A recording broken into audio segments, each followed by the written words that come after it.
A wealthy black man named Elijah Carter goes undercover as an ordinary shopper in one of his own luxury stores. The location's owner does not recognize him and makes racially insensitive remarks. The next day, the owner is shocked when he is called to the company headquarters and sees the black man again. Elijah stood at the corner of Atlantic Avenue, blending into the vibrant crowd of Brooklyn. The autumn breeze carried a slight chill, ruffling the hem of his casual black jacket.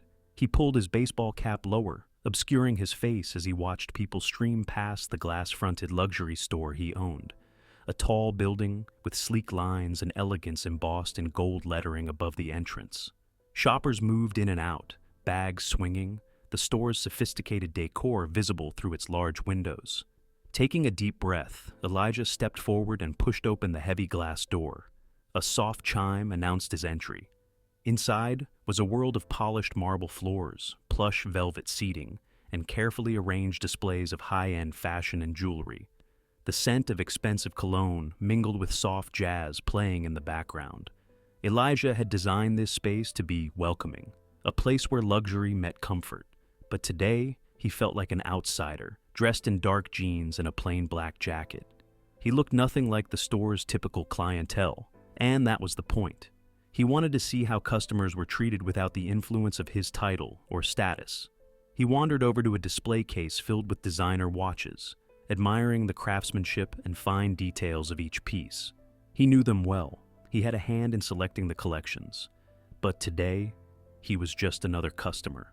Out of the corner of his eye, Elijah spotted its boss, Richard McAllister, the store's franchise owner, standing near the counter. Richard, in his mid-50s, had thinning gray hair and wore a sharp suit that seemed a little too tight around the middle. He was speaking to a woman in a designer dress, his voice low and polite, a rehearsed smile on his face. As Elijah moved closer to the watch display, Richard's gaze flicked over to him. The smile faded, replaced by a slight frown. Elijah pretended not to notice as he picked up a sleek silver watch with a leather strap, turning it over in his hands to appreciate its weight. "Excuse me," Elijah said, keeping his voice light. "Could you tell me more about this watch?" Richard approached with slow, deliberate steps. He looked Elijah up and down, taking in his casual clothes and baseball cap. His expression was guarded, almost dismissive. "That's one of our limited edition models," Richard replied, his voice clipped and perfunctory. "Very exclusive. It might not be what you're looking for." "Why is that?" Elijah asked, maintaining his smile. Richard's eyes narrowed slightly. "It's a very high-end piece, quite expensive. Maybe you'd be interested in something more accessible." A flicker of irritation sparked within Elijah. He knew Richard didn't recognize him, but the assumption behind his words was unmistakable. "I like high-end pieces," Elijah replied calmly. "What makes this one special?" Richard sighed, as if he were being forced to perform a tedious task. "It's crafted by one of the finest watchmakers in Switzerland. The materials are top tier, and the craftsmanship is unparalleled. It's a collector's item, really, limited to a very small number of pieces worldwide." Elijah nodded thoughtfully, still holding the watch. "Sounds impressive. How much does it cost?" Richard hesitated for a moment, scanning Elijah's face as if searching for a sign of whether he could afford it. "It's priced at $122,000, he said finally with a hint of reluctance. "But, as I said, we have other options that might be more in line with your budget." Elijah's smile remained, but inside he felt familiar frustration. He placed the watch back in the display case gently, looking at Richard. "And if I wanted to buy this one?" Richard's eyes flickered with annoyance. "Well, I'd need to see proof of payment first. We don't just let anyone walk out with our best pieces." Elijah's expression didn't change, but his patience was wearing thin. "I see. So it's store policy to question a customer's ability to pay before making a sale?" Richard's tone became defensive. "It's not about questioning. It's about ensuring the integrity of our brand and maintaining our image. We can't just let anyone handle our merchandise." Elijah held Richard's gaze for a moment longer, then looked away, nodding slightly. "I understand," he said softly, turning away from the display case. As he started to walk toward the door, he could feel Richard's eyes on his back, almost hearing the man's thoughts as he silently judged him. Elijah pushed open the door and stepped back out into the cool air of the city, his mind already turning over what had just happened. He had come to observe the reality of his stores without his usual presence, and what he had witnessed was disappointing. Anger simmered beneath his calm exterior as he stood on the sidewalk, blending back into the stream of passers-by. This visit would not end here. He had seen enough to know that action was needed. Elijah took a moment to gather his thoughts. He had come to observe, but what he experienced made his blood simmer with anger. Taking a deep breath, he turned back toward the glass door and walked inside again, determined to see if this was an isolated incident or a pattern. The soft chime rang once more as he stepped into the store. This time, he didn't bother looking around. He headed straight for the section where Richard had been, standing. Richard was still near the counter, now checking his phone. When he saw Elijah approaching, his eyes narrowed. The earlier condescension hadn't been an accident. Elijah approached a display of designer coats, running his fingers over the fine fabric. The coat was dark, elegantly cut, perfect for fall. He picked it up, holding it in front of himself to get a better look. "Excuse me," he said, his voice calm and polite. "Could you tell me more about this coat?" Richard looked up from his phone, eyes flicking from the coat to Elijah's face. He hesitated, then put his phone away and walked over, the fake smile returning. "That's one of our premium items," Richard said, his tone clipped. "Italian wool, handcrafted. It's from our latest collection, very exclusive." Elijah nodded, examining the coat. "It's nice. How much is it?" Richard's smile tightened. "It's priced at $2,500, he said, enunciating each word as if explaining to a child. "These are meant for our high-end customers. We don't usually keep this kind of merchandise out for just anyone to touch." Elijah raised an eyebrow, but kept his tone neutral. "I see. So, you keep some items out of reach for your regular customers?" Richard's face hardened, the polite facade slipping. "Our regular customers know what they can afford and what they can't," he said curtly. "We cater to a specific clientele here, people who appreciate quality and have the means to purchase it." Elijah placed the coat back on its hanger, taking his time. Frustration rose again, but he forced himself to remain calm. "I appreciate quality," he said evenly, "and I think I might be interested in this coat." Richard's eyes flickered with a mix of irritation and disbelief. He stepped closer, lowering his voice as if trying to keep their conversation private. "Look," Richard said, a hint of condescension creeping into his tone, "I don't mean to offend, but perhaps you should look at some of our more affordable options. There's no point in wasting time on items that are out of your range." Elijah's patience was thinning rapidly. He met Richard's gaze, his voice firm but controlled. "You don't know what my range is," Elijah replied. "Assuming you do, based on how I look, is not good business practice." Richard's expression tightened further. He looked Elijah up and down, clearly assessing him again. "We have an image to maintain," Richard said slowly, as if speaking to someone who didn't understand the rules. "We can't just have anyone come in and handle our most valuable items. It's about preserving the brand." Elijah held Richard's gaze, anger now clear in his eyes. "Preserving the brand?" Elijah echoed. "By judging people based on their appearance? That's not how you build loyalty or respect." Richard crossed his arms, his posture stiffening. "Our customers appreciate exclusivity. They don't want to see just anyone in here touching everything. It's about the experience, the environment. It's what sets us apart." Elijah let out a slow breath, his eyes never leaving Richard's. "And you think treating potential customers with disrespect is part of that experience?" Richard shrugged, a smug look crossing his face. "I think I know my customers better than you do. It's my job to protect the integrity of the store." Elijah didn't respond immediately. He looked around the store, taking in the displays, the carefully arranged merchandise, the other customers who were beginning to notice the tension between them. Then he turned back to Richard. "Thank you for your time," Elijah said finally, his voice cool. "I think I've seen everything I need to see." Without waiting for a response, Elijah turned on his heel and walked away, heading for the door. The chime rang softly as he stepped outside, back into the cool air of the city. This time, Elijah didn't linger on the sidewalk. He walked briskly down the street, his mind racing. What he experienced was unacceptable, not just as a businessman, but as a person who believed in treating others with respect. He had come to see the reality of his store's operations, and now he clenched his jaw, thinking about Richard's condescending tone and dismissive attitude. This wasn't just about a coat or a watch. It was about the values Elijah had built his company on, values that were clearly not being upheld in this store. As Elijah walked, his anger began to transform into determination. He knew what he needed to do. Today he had been treated as just another customer, judged by his appearance and dismissed without a second thought. Tomorrow he would come back, not as Elijah Carter the customer, but as Elijah Carter the owner, and things were going to change. Elijah spent the night replaying the interactions in his mind, each word from Richard sharpening his resolve. By morning, he had crafted a clear plan. He would return to the store to dig deeper. He wanted to see if Richard's behavior extended beyond his own experience. If Richard treated him this way, how did he treat others? Elijah was determined to find out. Dressed in casual attire, jeans, sneakers, and the same black jacket, Elijah walked back into the luxury store. The chime above the door sounded, announcing his arrival. The store was quieter than the day before, with fewer customers browsing. Elijah headed directly to the jewelry section, his eyes landing on a glass case displaying an array of diamond bracelets and necklaces. Each piece sparkled under the soft lighting, their price tags discreetly tucked away.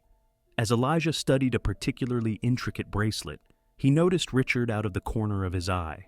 Richard was standing at the back of the store, talking to a young woman, with a concerned expression on her face. It was Jessica Green, the assistant manager. She was nodding as Richard spoke, her hands nervously fidgeting with a clipboard. Elijah strained to hear snippets of their conversation. "I don't care if he's a potential customer." Richard's voice was low but firm. "We have a standard to maintain. Keep an eye on him." Jessica glanced over in Elijah's direction, her face a mixture of worry and sympathy. She caught Elijah's eye briefly before looking away. Elijah pretended not to notice, continuing to look at the jewelry. He now knew Richard was instructing his staff to be wary of him, which solidified his decision to confront Richard again. But this time, he would see how far Richard's bias extended. Elijah selected a diamond necklace and motioned for a sales associate to assist him. A young woman approached, her expression polite but reserved. "Good morning," Elijah said with a warm smile. "Could you tell me more about this necklace?" The sales associate glanced over her shoulder at Richard, who was now watching them closely. She hesitated, then looked back at Elijah. "This is one of our signature pieces," she said quietly. "It's crafted with the finest diamonds and set in platinum. It's priced at $15,000. Elijah nodded appreciatively. "It's beautiful," he said. "Could I take a closer look?" Before the associate could respond, Richard walked over, his expression stern. "Is there a problem here?" he asked, directing his question to the associate rather than Elijah. "No problem," Elijah said calmly, stepping in. "I was just asking about this necklace. I'd like to inspect it further." Richard's eyes flashed with irritation. "I don't think that's necessary," he said, his voice laced with condescension. "As I mentioned before, we have other pieces that might be more suitable for you." Elijah kept his gaze steady, refusing to be dismissed. "I'm interested in this one," he said firmly. "I'd like to see how it looks." Richard crossed his arms, his patience clearly wearing thin.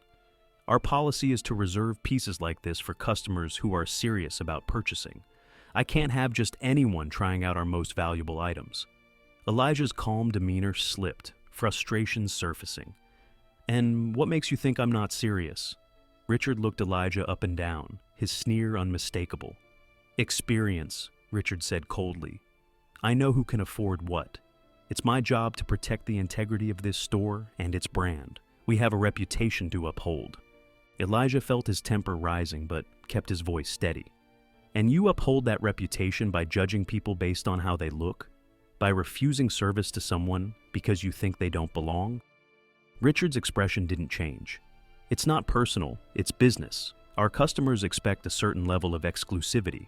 I can't afford to waste time on people who aren't serious buyers." Elijah took a step closer, lowering his voice. "And how many serious buyers have you turned away because you made assumptions? How many people have you disrespected because you decided they didn't fit your idea of a customer?" Richard's jaw tightened. "I run this store the way I see fit," he said sharply. "Frankly, I don't have to explain myself to you." Elijah held Richard's gaze, anger simmering beneath his calm exterior. "You may not have to explain yourself to me," Elijah said quietly, "but you will have to answer to someone. This kind of treatment isn't just bad for business. It's wrong. Richard's eyes flickered with uncertainty for a moment before his expression hardened again. If you don't like how things are done here, you're welcome to leave, he said dismissively. There are plenty of other stores that might suit your tastes. Elijah took a deep breath, stepping back. He glanced at Jessica, who was watching the exchange with a worried expression. Thank you for your time, Elijah said to Richard, his voice cold. I'll be sure to let the right people know how you run your store. With that, Elijah turned on his heel and walked out of the store.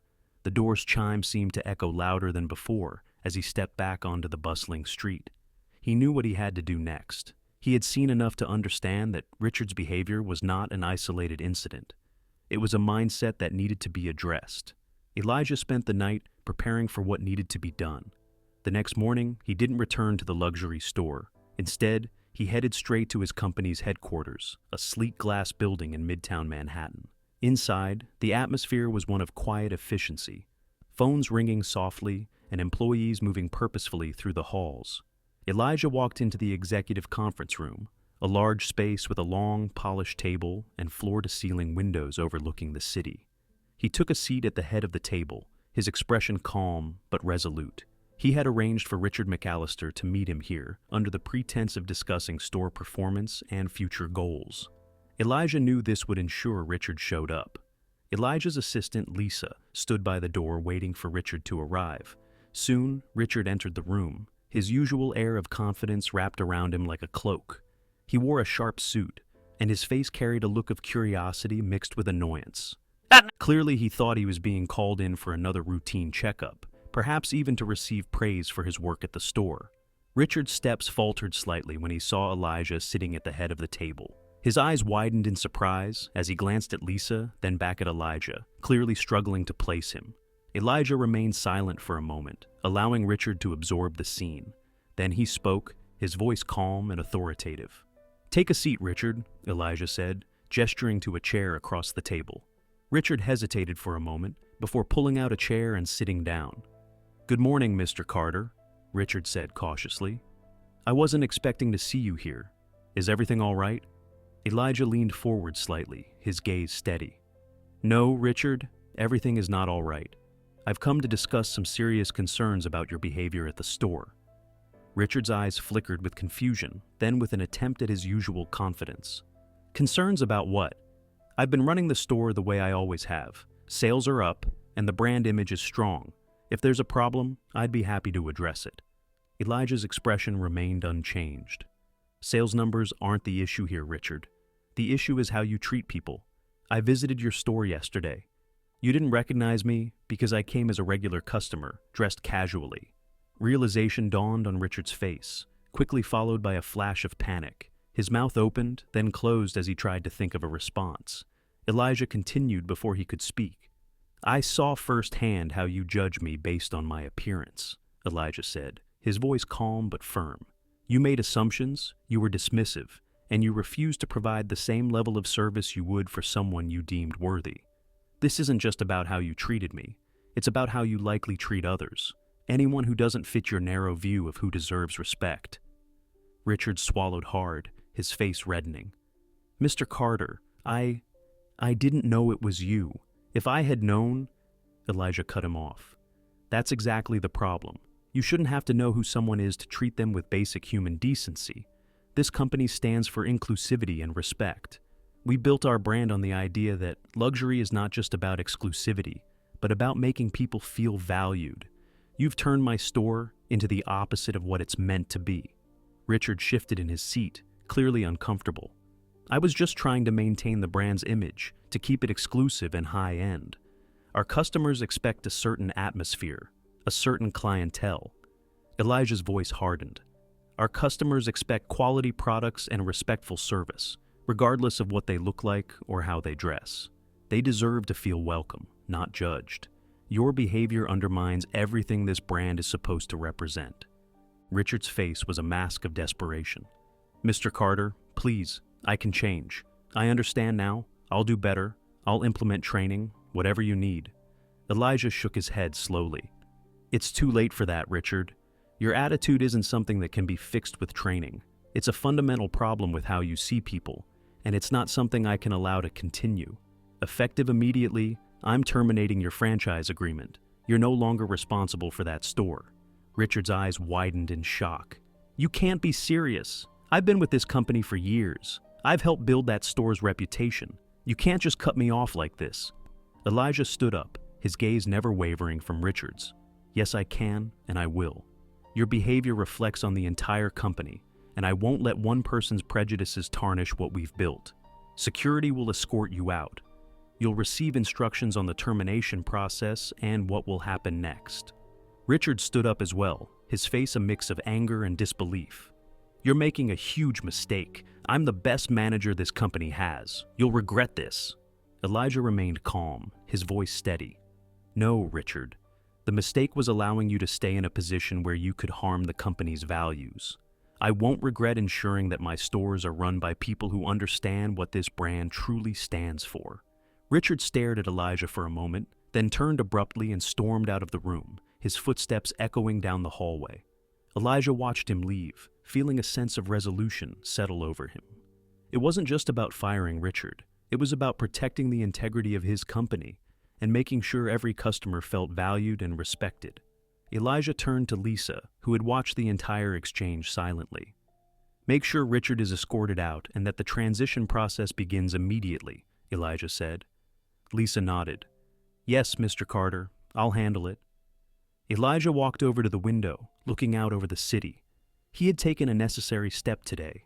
There would be more work to do, more changes to ensure that every store under his brand upheld the values he believed in. But for now, Elijah felt a sense of calm. The message was clear. Respect and integrity would always come first. Elijah stood at the large windows of his office, looking out over the bustling streets of Brooklyn below. The meeting with Richard had gone as he expected, but the sense of finality didn't come with satisfaction. He knew firing Richard was necessary, but it was only one part of a larger issue. As he turned away from the window, his phone buzzed. It was a message from Jessica Green, the assistant manager at the store. She had agreed to meet him at the headquarters to discuss the store's future. Elijah walked down the hallway to the conference room, where Jessica was waiting. As he entered, Jessica stood up quickly, looking nervous. Her brown hair was pulled back into a neat bun, and she wore a simple blouse and skirt. Her eyes reflected a mixture of anxiety and hope. Elijah gave her a reassuring smile. "Thank you for coming, Jessica," he said, gesturing for her to sit. "I know it's been a stressful couple of days." Jessica nodded, her hands clasping and unclasping in her lap. "Yes, Mr. Carter, it has been. I heard about what happened with Richard. The staff is talking. They're worried about what's going to happen to the store." Elijah sat down across from her. "I understand. That's why I wanted to talk to you. Richard's departure was necessary for the health of the company, but I know it leaves a lot of uncertainty. I want to make sure the store is in good hands going forward." Jessica nodded, her expression serious. "I appreciate that, Mr. Carter. I've always tried to do my best at the store, but it's been difficult. Richard had his way of doing things, and it didn't always align with what I thought was right." Elijah watched her carefully. "I saw how you handled yourself in the store, Jessica. You stayed professional, even when the situation was tense. That's why I'd like to offer you the position of interim manager. You know the staff, you know the store, and I believe you understand what this brand stands for." Jessica's eyes widened, surprise and relief flooding her face. "Interim manager?" she repeated. "Mr. Carter, I don't know what to say. I never expected this." Elijah smiled. "Say you'll take it and help me make sure the store reflects the values we believe in. I need someone I can trust to lead, someone who won't make the same mistakes Richard did." Jessica's hands trembled slightly as she nodded. "Yes, Mr. Carter, I'll do it. I'll do whatever it takes to make the store what it should be. I've always believed in treating every customer with respect, no matter what." Elijah's expression softened. "That's exactly what I wanted to hear. You'll have my full support, and we'll work together to make the necessary changes. I want you to feel empowered to address any issues to ensure that every customer feels welcome and valued." Jessica looked visibly relieved. "Thank you, Mr. Carter. I've always cared about the store and the people who work there. I just never felt like I had the authority to make a difference." Elijah nodded.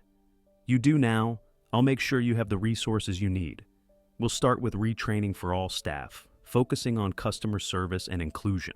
I want every person who walks into that store to feel like they belong, whether they're buying a $10,000 watch or just browsing. Jessica's confidence seemed to grow as they spoke. I can do that. I know the staff will respond well too. They just need to know that their efforts are supported and that they're working in a positive environment. Elijah leaned back in his chair, feeling a sense of satisfaction he hadn't felt in a while. Good. I'll be checking in regularly, but I trust you to handle things on the ground. We're in this together, Jessica. The success of the store isn't just about profits. It's about building a community of respect and inclusivity. Jessica smiled, the tension leaving her shoulders. I won't let you down, Mr. Carter. I'll make sure the store represents the best of what your brand stands for. Elijah stood up, offering his hand. I know you will. Thank you for stepping up. I'm looking forward to seeing the positive changes you'll bring. Jessica shook his hand firmly, a new sense of purpose in her eyes. Thank you, Mr. Carter. I'm looking forward to making a real difference. As Jessica left the conference room, Elijah felt a renewed sense of optimism. The events of the past few days had been challenging, but they had also been a catalyst for necessary change. He knew there was more work to be done, more stores to visit, more managers to meet, but today was a step in the right direction. Elijah returned to his office, looking out over the city once more. He thought about the people who walked through the doors of his stores every day, each with their own story, their own hopes and dreams. He had built his brand with the belief that everyone deserved to be treated with dignity, no matter who they were, and today he had taken action to ensure that belief was upheld. As the sun set over the skyline, Elijah felt a quiet sense of pride. He wasn't just a businessman, he was a leader. He had a responsibility to use his position to make a positive impact. With people like Jessica in place, he knew his stores would continue to thrive, not just as places of luxury, but as places where everyone felt welcome. The day after Richard's termination, Elijah wasted no time in implementing changes at the store. He scheduled a meeting with the store staff to discuss the new direction and to reassure them that despite the abrupt shift in management, their jobs were secure and valued. He knew that stability and clear communication would be key in transitioning the store to a place that reflected the brand's values of inclusivity and respect. The meeting was held in a private conference room at the company headquarters, a smaller but equally elegant room compared to the one where Elijah had confronted Richard.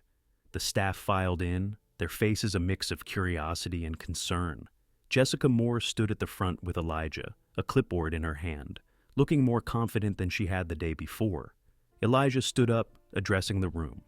Thank you all for coming, he began, his voice calm and reassuring. I know the past few days have been challenging, and I want to be transparent with you about what's happening. Richard McAllister is no longer with the company. His departure was necessary to realign our store's operations with the values we stand for as a brand. A murmur went through the room. Elijah could see the questions in their eyes, the uncertainty about what this meant for them and their future at the store. He continued, maintaining eye contact with as many of them as possible. I want to make it clear that your positions are not in jeopardy. We value each of you and the work you do. However, we will be making some changes to ensure that our store provides a welcoming environment for all customers, regardless of who they are or how they look. This isn't just about making sales. It's about building relationships and treating every person who walks through our doors with respect. Jessica stepped forward, her voice steady as the new interim manager. I'll be leading our team in these efforts. We're going to focus on customer service training, and I'll be working closely with each of you to make sure we all understand what's expected. This isn't about pointing fingers. It's about growing together and improving how we interact with our customers. One of the sales associates, a young man named David Dupps, raised his hand. What exactly does this training involve? He asked. And how long will it last? Elijah nodded at Jessica, who answered, The training will cover everything from how to greet customers to handling sensitive situations. It will include workshops on cultural awareness and inclusivity. The goal is to make sure everyone feels empowered to provide the best possible service. We'll start with a series of short sessions over the next few weeks, and we'll have ongoing training throughout the year. David nodded, seeming to accept the explanation. Another employee, an older woman named Linda, spoke up. What happens if we see behavior that doesn't align with these values? Do we report it directly to you, Jessica? Elijah interjected. Yes, you can report any concerns to Jessica, and you can also come directly to me. My door is always open. We take these issues seriously, and I want everyone to feel safe and supported in speaking up. We're building a culture of accountability and respect, and that starts with all of us. The staff nodded, and Elijah could sense a shift in the room. The tension was easing, replaced by cautious optimism. They weren't just hearing about changes, they were being involved in them. That was crucial to building trust. "Are there any other questions?" Elijah asked, looking around the room. A young woman named Claire, who worked as a cashier, raised her hand. "What if customers come in with the same attitude Richard had? How do we handle difficult situations where customers are being rude or discriminatory?" Jessica answered. "That's a great question, Claire. Part of our training will include conflict resolution and de-escalation techniques. If you ever feel uncomfortable or if a customer is behaving inappropriately, don't hesitate to call on a manager. We want you to feel empowered to handle situations professionally, but we're also here to support you." Elijah nodded in agreement. "Remember, you're not alone in this. We're a team, and we'll work together to make sure everyone feels respected, both staff and customers alike." The staff seemed to relax further, reassured by the clear plan and the support being offered. Elijah felt a sense of relief himself. He knew these changes wouldn't solve every problem overnight, but they were a start. The store needed to be a place where everyone felt welcome and valued, and that required a commitment from everyone involved. "Thank you all for your time," Elijah said, wrapping up the meeting. "I'm confident in each of you, and I believe we can make this store a model of what our brand stands for. Let's work together to make that happen." The staff began to file out, some stopping to ask Jessica quick questions, others heading back to their duties with renewed purpose. Elijah watched them go, feeling hopeful. He had made the right decision in promoting Jessica. She was already showing leadership qualities that Richard had lacked, and her connection with the staff was clear. As the room emptied, Elijah turned to Jessica. "You did well today," he said. "The staff respects you, and they're looking to you for guidance. Keep that momentum going." Jessica smiled, looking both relieved and determined. "Thank you, Mr. Carter. I won't let you down. I believe we can make a real difference here." Elijah nodded. "I know you will. I'll be checking in regularly, but I trust you to handle things. If you need anything, don't hesitate to reach out." Jessica agreed, and Elijah left the conference room, his mind already moving to the next steps. There were other stores to visit, other managers to meet. The issue with Richard had been a wake-up call, a reminder that even the best intentions could be undermined by prejudice and poor leadership. As Elijah walked through the halls of his headquarters, he felt a renewed sense of purpose. The confrontation with Richard had been difficult, but it was necessary. Justice wasn't just about punishing wrongdoing. It was about creating an environment where such behavior wasn't tolerated. Elijah was committed to building a company where respect, inclusivity, and integrity were more than just words on a mission statement. They were principles that guided every decision, every action, and every interaction. He knew there would be challenges ahead, but he was ready to face them. His commitment to his values and the support of leaders like Jessica gave him the confidence that they could make a real and lasting impact. The store was already showing signs of change. The atmosphere felt lighter, the staff more engaged and welcoming. Elijah's decision to make Jessica interim manager had been a good one. She had organized the training sessions efficiently, and the team responded positively, eager to create a more inclusive and respectful environment. Elijah had kept his promise to check in regularly. Today he decided to make an unannounced visit to see how things were progressing. As he entered the store, the familiar chime above the door sounded, and he was immediately greeted by David, the sales associate who had raised concerns during the staff meeting. "Good morning, Mr. Carter," David said, smiling warmly. "It's great to see you." "Good morning, David," Elijah replied, shaking his hand. "How's everything going?" David nodded enthusiastically. "Really well, actually. The training sessions have been helpful, and Jessica has been doing a great job. The whole team feels more connected, and we're all on the same page about how we want to treat our customers." Elijah smiled. "That's exactly what I wanted to hear. Keep up the good work. I'm proud of how you all have handled this transition." As Elijah moved further into the store, he noticed customers being greeted warmly, staff members assisting without hesitation, and a general air of positivity. It was a stark contrast to the atmosphere he had encountered during his first visit when Richard was in charge. Elijah felt a sense of satisfaction seeing his vision being realized. He made his way to the back of the store where Jessica was talking to a customer. She glanced up, saw Elijah, and excused herself. "Mr. Carter, it's good to see you," Jessica said, her expression bright. "You too, Jessica," Elijah said. "I just wanted to stop by and see how things were going. It looks like you've done a fantastic job." Jessica's face lit up with pride. "Thank you, Mr. Carter. The team has been amazing. They've really embraced the changes, and we're seeing positive feedback from customers. I think we're on the right track." Elijah nodded. "I agree. You've turned things around quickly, and I couldn't be more pleased with the progress. I'll continue to support you in any way I can." Their conversation was interrupted by the sound of the door chime ringing loudly.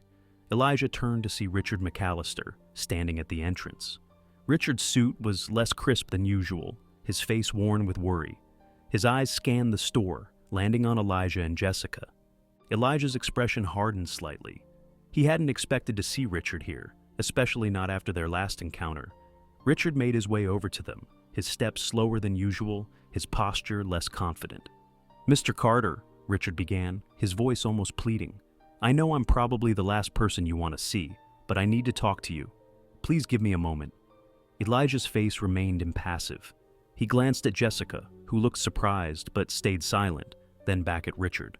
"All right, Richard," Elijah said coolly. "You have a moment. What is it you want to say?" Richard took a deep breath, his shoulders sagging.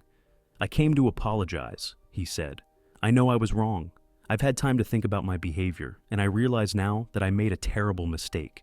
I judged people unfairly. I let my prejudices get in the way of doing my job. I'm sorry, Mr. Carter. Truly I am." Elijah listened without interrupting, his expression unreadable. Richard's eyes were pleading, his voice thick with desperation. "I've been with the company for years," Richard continued. "I care about the brand, about the store. Please give me another chance. Let me prove that I can change, that I can run the store the way you want it to be run. I'll do anything." Elijah was silent for a moment, letting Richard's words hang in the air. He thought about the countless times Richard had likely dismissed customers based on their appearance, the way he had treated Elijah himself. Richard's sudden change of heart seemed more motivated by desperation than genuine remorse. "I appreciate your apology, Richard," Elijah said finally, his voice calm but firm. "But this isn't just about one mistake. It's about a pattern of behavior, a mindset that you've demonstrated for years. What I saw in the store wasn't just an oversight. It was the reality of a deep-seated attitude that doesn't align with our values." Richard's face fell, his eyes filling with a mix of frustration and despair. "Mr. Carter, please," he begged. "I can learn, I can change. Just give me the store back and I'll prove it to you." Elijah shook his head slowly. "The decision has been made, Richard. The store is doing well under Jessica's leadership, and the staff has responded positively to the changes. I can't go back to the way things were.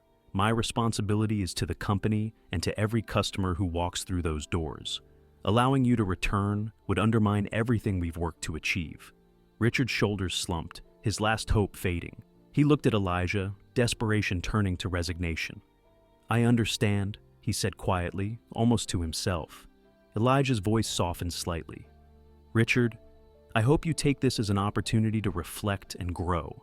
This isn't about punishment. It's about ensuring the right people are in place to uphold the values of the brand. I wish you the best in your future endeavors, but you won't be getting this store back." Richard nodded, his eyes downcast. "Thank you for your time, Mr. Carter," he said quietly. Without another word, he turned and walked out of the store, his footsteps heavy. Elijah watched him go, feeling a mix of the pity and resolve. Richard's apology had come too late. The damage had been done. Elijah couldn't risk the integrity of his brand for the sake of giving Richard another chance. His responsibility was to his company, his employees, and his customers. Jessica stood quietly beside Elijah, her expression one of relief. "Thank you for not letting him come back," she said softly. "I think the staff would have been worried if he did." Elijah nodded. "I made my decision based on what's best for the store and the people who work here. You've done a great job, Jessica. Keep up the good work.